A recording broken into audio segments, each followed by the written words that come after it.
Chapter 6 માં ઉષ્માગતિશાસ્ત્રમાં આજનો બીજો ટોપિક એટલે કે ઉષ્માધારિતા, વિશિષ્ટ ઉષ્માધારિતા અને મોલર ઉષ્માધારિતા એટલે શું?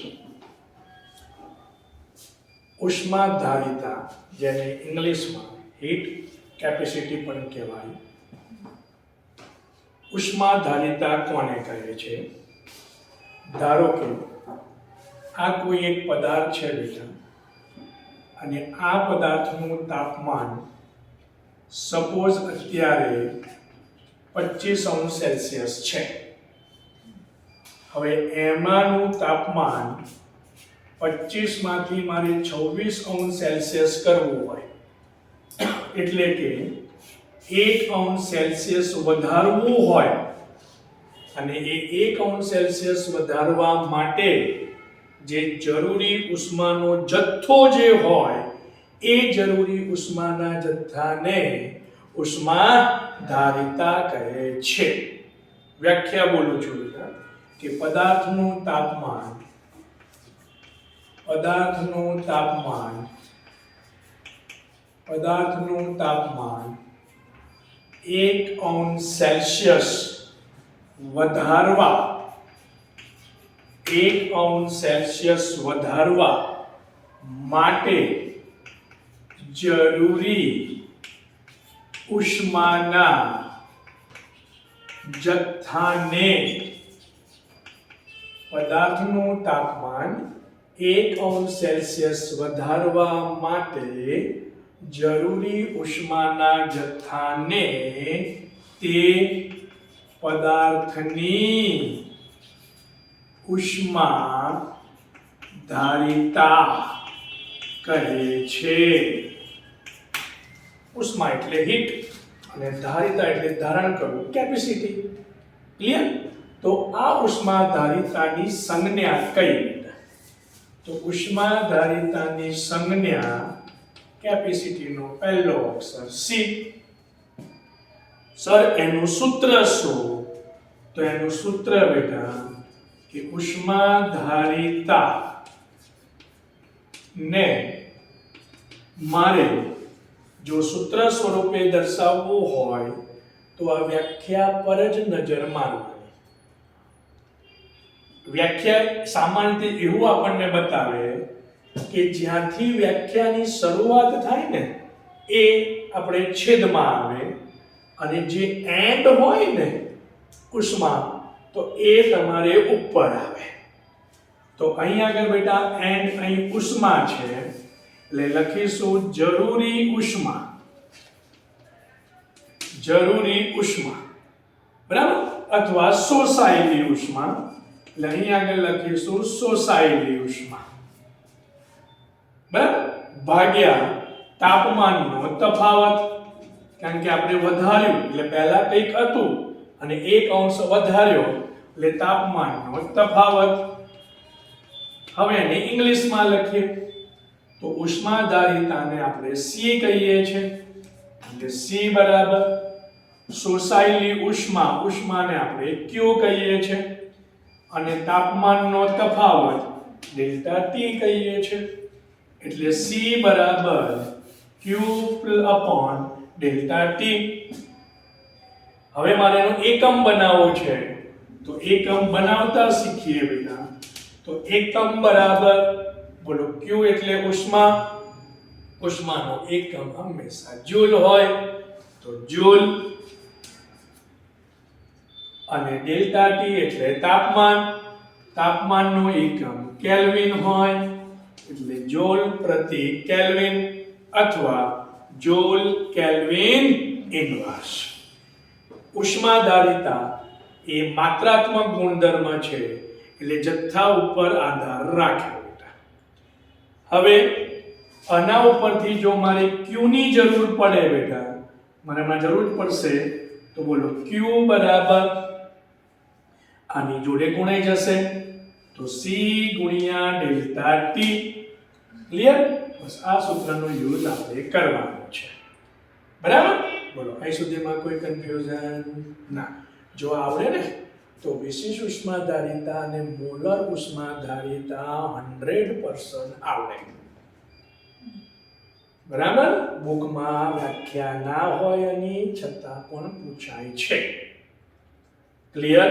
તો આ જ વ્યાખ્યામાં ખાલી ચેન્જ કરવાનો. અહીં આગળ મેં કોઈ પદાર્થનો જથ્થો નથી આપ્યો બેટા, ખાલી પદાર્થનું તાપમાન એવું લખેલું છે. કોઈ જગ્યાએ પદાર્થ કેટલો લીધેલો છે લખેલો નથી. હવે હું કેટલો પદાર્થ લીધેલો છે એ લખી નાખું એટલે મને બે નવી વ્યાખ્યાઓ મળે. એક વિશિષ્ટ ઉષ્માધારિતા અને બીજી મોલર ઉષ્માધારિતા. વિશિષ્ટ ઉષ્માધારિતામાં પદાર્થ ગ્રામમાં લેવાનો અને મોલર ઉષ્માધારિતામાં પદાર્થ મોલમાં લેવાનો. એટલે કે વ્યાખ્યાની અંદર ખાલી આપણે આટલો જ ચેન્જ કરીશું. 1 ગ્રામ પદાર્થનું તાપમાન 1 અંશ સેલ્સિયસ અથવા 1 કેલ્વિન વધારવા માટે જરૂરી ઉષ્માના જથ્થાને તે પદાર્થની વિશિષ્ટ ઉષ્માધારિતા કહે છે. સર એનું મારે સૂત્ર બનાવવું છે તો એનું સૂત્ર શું થાય? બેટા આનું આ જ સૂત્ર, પણ ખાલી જ્યારે તમે ઉષ્માધારિતાની વ્યાખ્યા લખી બેટા તો એ વખતે પદાર્થનો જથ્થો નતો લખ્યો એટલે સૂત્રમાં નતું બતાવ્યું, પણ અહીં બતાવ્યું છે એટલે મારે ગુણ્યા કરવાનું. કારણ કે મેં પહેલા કીધું કે જે શરૂઆત હોય એ છેદમાં લખવાની. ક્લિયર? તો અહીં આગળ લખીશું ગુણ્યા પદાર્થનું દળ, પણ 1 ગ્રામમાં. તો મને ઇંગ્લિશમાં લખવું હોય તો બોલો ખાલી ગુણ્યા અને પદાર્થનું દળ એટલે એને માસ કહેવાય. એટલે બોલો m લખી નાખીએ એટલે આ વિશિષ્ટ ઉષ્માધારિતા થઈ જાય. એટલે મારે ખાલી શબ્દ ઉમેરવાનો વિશિષ્ટ ઉષ્માધારિતા. ક્લિયર? સર આનો એકમ કયો? તો આટલો તો હતો જ, જૂલ, નીચે કેલ્વિન, પણ અહીંયા આગળ ગ્રામ છે એટલે ગ્રામ, અથવા જૂલ કેલ્વિન ઇન્વર્સ ગ્રામ ઇન્વર્સ. હવે મારે મોલર ઉષ્માધારિતાની વ્યાખ્યા લખવી છે તો અહીં ગ્રામ કાઢી નાખું અને ગ્રામની જગ્યાએ મોલ લખી નાખું. તો નવી વ્યાખ્યા: 1 મોલ પદાર્થનું તાપમાન 1 અંશ સેલ્સિયસ અથવા 1 કેલ્વિન વધારવા માટે જરૂરી ઉષ્માના જથ્થાને તે પદાર્થની મોલર ઉષ્માધારિતા કહે છે. એટલે મોલર થઈ જાય. સૂત્રમાં આ વિશિષ્ટ ઉષ્માધારિતા છે એમાં વિશિષ્ટ નીકળી જાય અને મોલર આવી જાય. અહીં આગળ પદાર્થનું દળ નીકળી જાય પણ પદાર્થના મોલ એને n કહીશું. બરાબર? એટલે અહીં આગળ આવી જશે n અને મોલર માટે તમે અહીં પણ m લખી શકો. બોલો ક્લિયર? તો હવે સૂત્ર શું બને? તો એનો એકમ બન્યો joule, kelvin inverse, mall inverse. બોલો ક્લિયર? બરાબર? તો આ થયું તમારી 3 વ્યાખ્યા: ઉષ્માધારિતા, વિશિષ્ટ ઉષ્માધારિતા અને મોલર ઉષ્માધારિતા. જોઈ લો.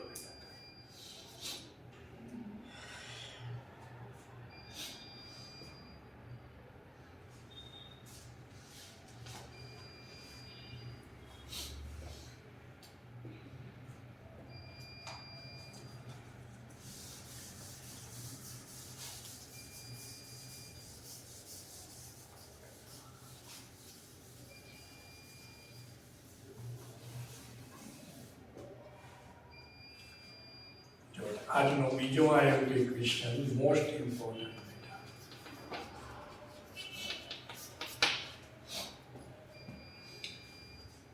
ક્વેશ્ચન છે કે આદર્શ વાયુ માટે સીપી અને સીવી વચ્ચેનો સંબંધ તારવો બેટા, અથવા આ જ પ્રશ્ન બીજી રીતે પૂછાય, અથવા સીપી માઇનસ સીવી બરાબર આર તારવો.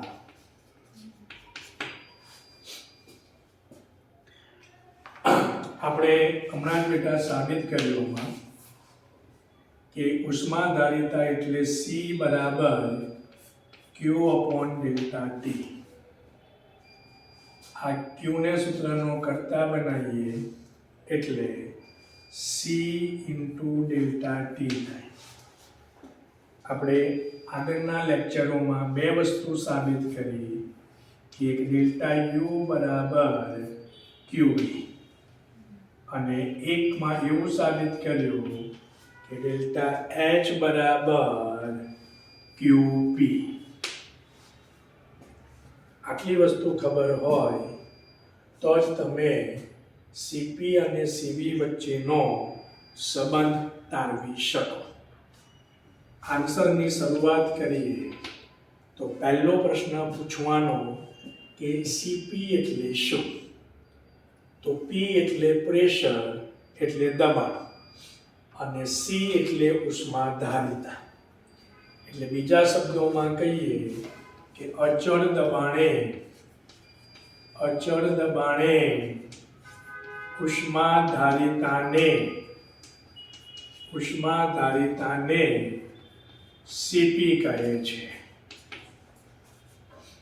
અચળ કદે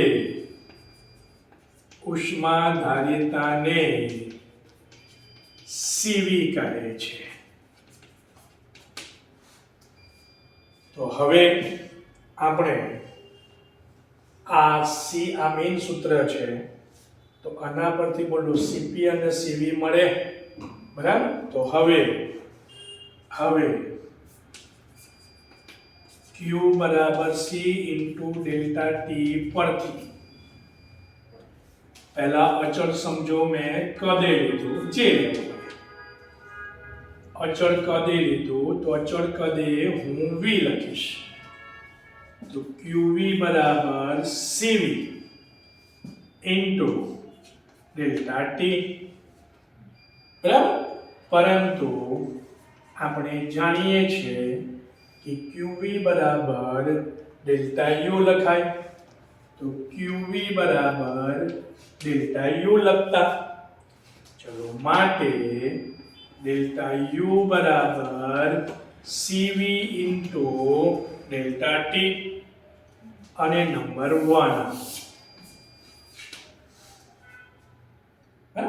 હવે આ જ વસ્તુ અચળ દબાણે લઈએ. તો અચળ દબાણે જ્યાં V દેખાય ત્યાં P મૂકી દો. તો QP બરાબર CP ડેલ્ટા ટી, પરંતુ બોલો QP બરાબર ડેલ્ટા H લખાય, તો પરંતુ QP બરાબર ડેલ્ટા H, માટે ડેલ્ટા H બરાબર CP ઇન્ટુ ડેલ્ટા ટી અને નંબર 2 આપી દો. હવે આ બંનેનો યુઝ કરી આપણે આગળ આ સંબંધ સાબિત કરીશું. તો હવે 1 મોલ આદર્શ વાયુ માટે પહેલા જોઈ લો.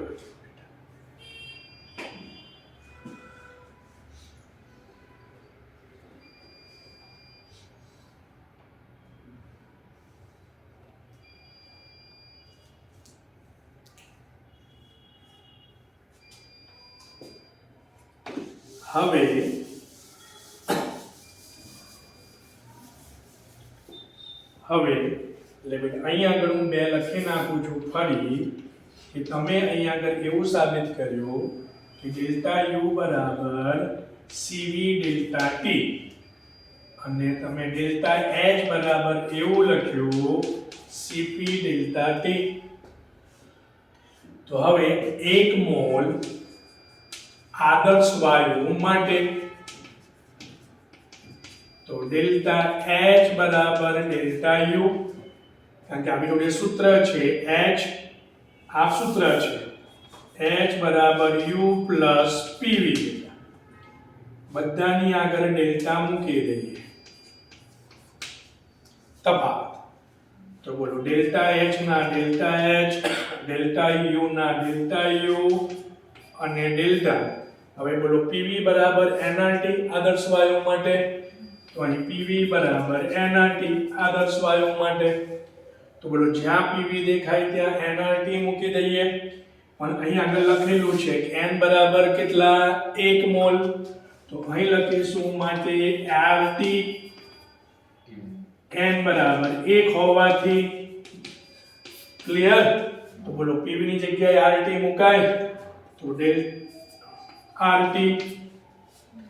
ચલો ડેલ્ટા H બરાબર ડેલ્ટા U પ્લસ R તો અચળ છે બરાબર, અને ડેલ્ટા T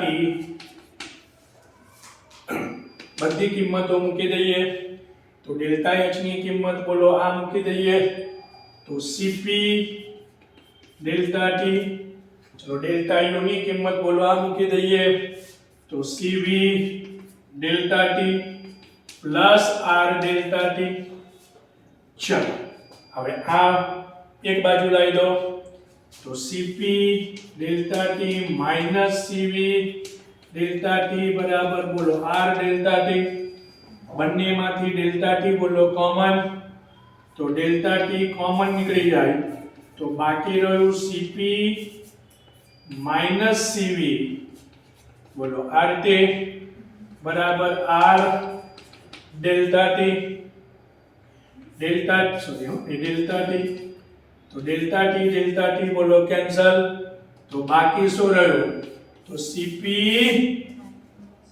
માઈનસ Cv બરાબર R, જે આપણે સાબિત કરવાનું છે તે બેટા બરાબર. તો માટે Cp માઈનસ Cv બરાબર R. આ તો બેટા આપણે તફાવત આપ્યો. આ 12ની એક્ઝામમાં પણ પૂછાયેલો ક્વેશ્ચન છે બેટા 12ની એક્ઝામમાં, કે આ તો મેં તફાવત આપ્યો. બેટા એક વખત જોઈ લો.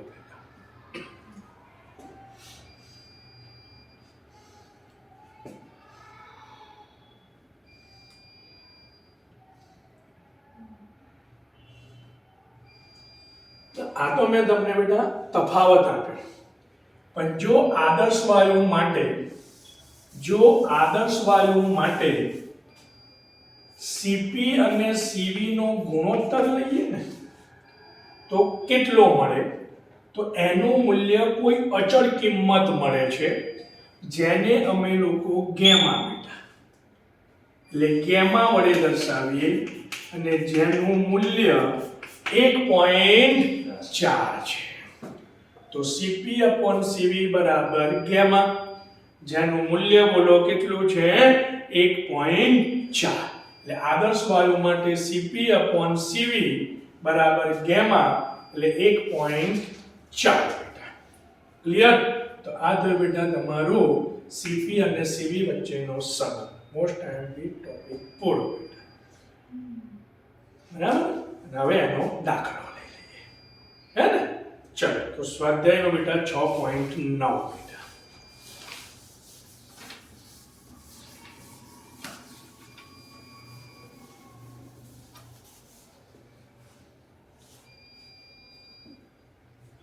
એટલે આપણું સૂત્ર આ છે બેટા અત્યારે મેઇન કે Q બરાબર C ઇન્ટુ ડેલ્ટા T બેટા.